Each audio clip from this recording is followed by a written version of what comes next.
জানো তো বৌমা, বাপের বাড়ি যদি যাওয়ার আমি কখনো নাম করতো না, সে তো একচোট অশান্তি অশান্তি হতো। বাবা কতবার চিঠি পাঠিয়েছে, কতবার লোক পাঠিয়েছে, পরে শুনেছি সে চিঠি ফেরত চলে গেছে, লোকও ফেরত চলে গেছে। আর এরা বলতো তো এখন আমরা বউকে ছাড়তে পারবো না, বউকে আমরা যেতে দেবো না, পরে হবে। এই যে আমার খুড়তো ভাই বিয়ে হলো না, বাবা সে কি ধুমধাম করে বিয়ে হলো গো, তোমায় কি বলবো। সারা গোষ্ঠীর লোক একত্রিত হয়েছে, দূর দূরান্ত থেকে এসছে, তাদের তো সব দূরে বিয়ে হয়েছিল। আমি কিন্তু যেতে পারিনি, যাবো বলে না বাক্স প্যাটটা গুছিয়েছি, বাবা আমার শাশুড়ি একখানা কাজ করলো বটে। শুনলুম তার নাকি ধাত ছেড়ে যাচ্ছে, সারা রাত্রি বাথরুম আর ঘর করেছে। কি না ইচ্ছে করে কি সব ওষুধ টষুধ খেয়ে এরকম কাণ্ড বাঁধিয়েছে। আমার যাওয়া হলো না, কেন যেতে দেবে বলো? আমি চলে গেলে এ সংসারে রান্না করবে কে, হাল ধরবে কে? সেই জন্য এইসব কাণ্ড বাঁধালেন আমার শাশুড়ি ঠাকুর। সে যে কি কান্না কেঁদেছিলুম বৌমা, তোমাকে আর কি বলবো। যাকি থাক এসব কথা, ওই সময়টা তো আপনি কাটিয়ে উঠেছেন। হ্যাঁ মা, কাটিয়ে উঠেছি ঠিকই, সেই সময় আমি একটা বদলে যাওয়া মানুষ হয়ে গিয়েছিলাম। আমিও তো তোমার ওপর কত অত্যাচার করেছি, ওই সব অত্যাচারগুলো আমার ওপরেও হয়েছিল। কেউ সেদিন আমাকে বোঝেনি গো। এই করতে করতে মানুষটাই আমি বদলে গেলুম। আজ হাতে অনেক সময় পাই তো, অনেক অবসর, তাই এসব পুরনো কথাগুলো আবার মনে পড়ে।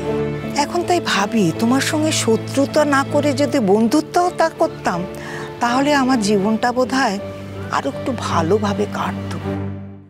ঘুড়ি ওড়াবেন নাকি? বয়স হয়ে গেছে বৌমা, এখন বোধহয় আর পারবো না।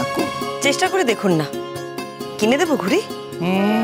দরকার হলে তোমাকে এখনো শিখিয়ে দিতে পারি আমি। বেশ তো, আমি একটা ঘুড়ি নিয়ে আসছি, দেখি আপনি কিরকম ওড়াতে পারেন। মাগো, আমার বয়স হয়েছে, কবে আছি কবে নেই।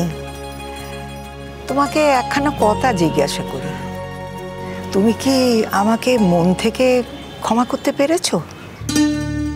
কি বলেন মা, আপনি আমার গুরুজন, আপনাকে আমি ক্ষমা করব না তা কি হয় কখনো? আর তাছাড়া আপনি তো কতবার সবার সামনে সবার পিছনে আমার কাছে ক্ষমা চেয়েছেন। সত্যি কথা বলতে কি, যেদিন আপনি আপনার নিজের ভুল বুঝতে পেরেছেন, সেদিন স্বয়ং ঈশ্বর আপনাকে ক্ষমা করে দিয়েছে। আমি তো সামান্য মানুষ, আমি আপনাকে ক্ষমা করব না তা কখনো হয়? বউ কি মিঠুদি, ডাকছো নাকি তুমি আমাকে? না গো, ডাকিনি। অনেকক্ষণ তোমাকে নিচে দেখতে পাচ্ছিলাম না, তারপরে বাথরুমে ঢুকে দেখি ভেজা জামা কাপড়ের বালতিটা নেই, বুঝলাম তুমি ছাদে এসছো।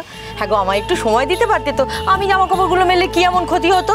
তোমার তো 100 কোটি কাজ আছে, হ্যাঁ? তো আমি বেরোনোর আগে যদি কটা জামা কাপড় মেলে দিয়ে যাই, কি অসুবিধে তোমার? ও বৌমা, তুমি অফিস যাবে নাকি? না, অফিসে যাব না, আমি একটু বুকানের কাছে যাব।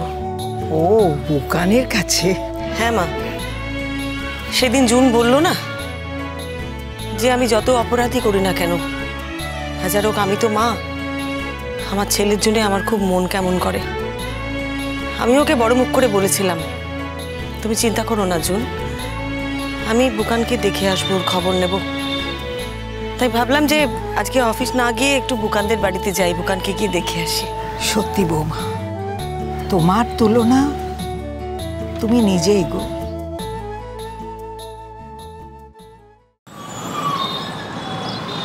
কি ব্যাপার বলতো, তোর হঠাৎ বিথি সেনগুপ্তর উপরে এত ক্রাশ? সত্যি সত্যি ক্রাশ তো নাকি?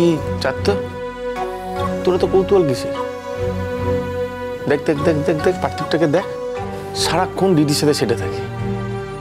সত্যি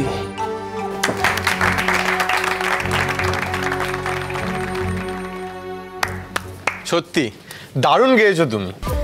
থ্যাংক ইউ, কিন্তু আমি তো একা গাইনি, সবাই মিলে গান করেছে, সবাই ভালো গেয়েছে। এ কি, আমি তো সেটাই বললাম, মানে সবাই ভালো গেয়েছে। আচ্ছা, আমরা তো এখানে গান নাচ করছি, তুমি তো কিছুই করছো না আমাদের মধ্যে, তো এখানে আছো, কিছু দরকার? আরে গান বাজনা করছি না মানে আমি কি প্রোগ্রামের দিনও থাকতে পারবো না? এরকম আবার কোনো নিয়ম আছে নাকি? আমাদের কলেজের ফেস্ট আর আমরা থাকবো না? আর রাতে আমাদের যেই পার্টিটা হচ্ছে ওই পার্টিতে কিন্তু আমি একটা বড় অ্যামাউন্ট কন্ট্রিবিউট করবো। বাহ, খুব ভালো ব্যাপার। সবার প্রতি এত দরদ হঠাৎ? না, তুমি তো তোমার এই কয়েকজন বন্ধু ছাড়া বাকি কাউকে বন্ধু বলে মনে করো বলে আমি জানতাম না। কে বলেছে? মানুষ কি চেঞ্জ হয় না? মানুষ কি বদলায় না? তুমি বিশ্বাস করো, আমি আগের থেকে অনেক চেঞ্জ হয়ে গেছি। আর আমার এই চেঞ্জ হওয়ার পেছনে কার সব থেকে বড় অবদান আছে তুমি অ্যাটলিস্ট জানো। তুমি যদি সব জেনে বুঝো যদি এইগুলো করো তখন খারাপ লাগে। যাই হোক, সেদিন তাহলে অনেক খাটাখাটনি হবে, তারপর তোরা সবাই একটা ভালো ডিনার পাচ্ছিস। আমরা তো সেরকম কিছু ম্যানেজ করে উঠতে পারছিলাম না। আরে তোদের যা করার তোরা করবি, বাকিটা আমি করে দেবো। Rest on me. বাহ ভাই, তার মানে আমরা কিন্তু সেদিনকে মটন খাবো। আরে আমি কি আমার বন্ধুদের জন্য এটুকু করতে পারি না? যারা পার্টিসিপেন্টস আছে আর আমরা যারা ব্যাচমেট আছি তাদের সবাইকে আমি খাইয়ে দেবো, কিন্তু বাকিদের আমি পারবো না, আগে আমি বলে রাখলাম। হ্যাঁ ঠিক আছে, যখন খাওয়াবে তখন খাওয়াবে, আগে আমরা প্রোগ্রামটা তো উতরোই।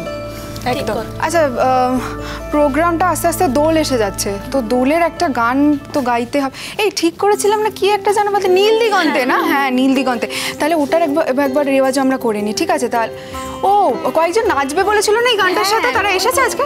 ও এই তো, ও সবাই আসেনি।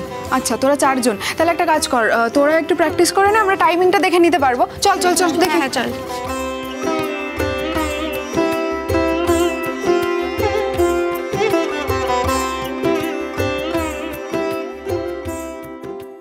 কি ব্যাপার বলতো সর্বজিৎ, আমাদের তো অন্তত কিছু ভেঙে বল। এই মেয়েটা আমাকে যে অপমান করেছে না, তোদেরকে কি আর ভেঙে বলবো? চাপ বাবা, অপমান করেছে বলে দিওয়ানা হয়ে গেলি? এ কিসের দিওয়ানা রে? তবে হ্যাঁ, একটা জিনিস আমি শিখেছি, মেরেছ কলসির কানা তা বলে কি প্রেম দেবো না? সেও যাই ব্যবহার করুক না কেন আমার সাথে, তা বলে কি আমি ওকে খাওয়াতে পারি না?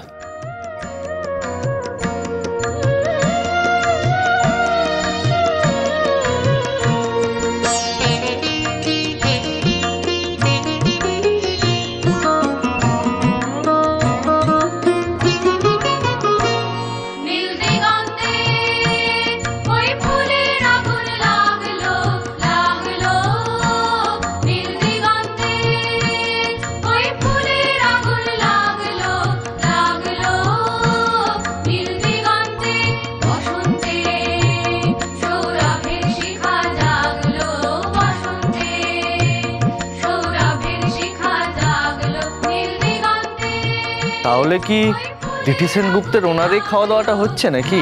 এ তোর চুপ কর তো, কেন এত কথা বলিস? সব বিষয়ে এত কথা বলা আমি পছন্দ করি না। এসবে বারবার বলি যে তুই ওকে এখন ছেড়ে দিবি, একটা অন্য ব্যবস্থা সব জায়গায় তো মানে। এই দাঁড়া, 1 সেকেন্ড দাঁড়া।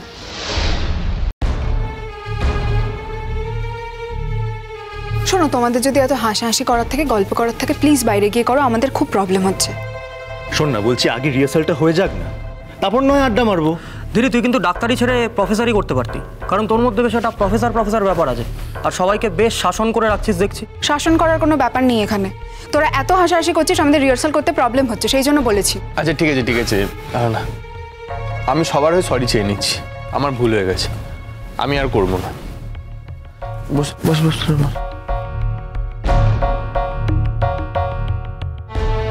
বাবা, সর্বজিতের দেখছি নতুন রূপ, এই রূপে দেখবো তো কোনোদিন ভাবতেও পারিনি। ধমকে না, যত ইচ্ছে ধমকে নাও, চমকে নাও। ওই যে মেরেছ কলসির কানা তা বলে কি প্রেম দেব না? আমি প্রমিস করেছি আমি তোমাকে প্রেমই দেব। কিরে, কি ভাবছিস? কিছু না।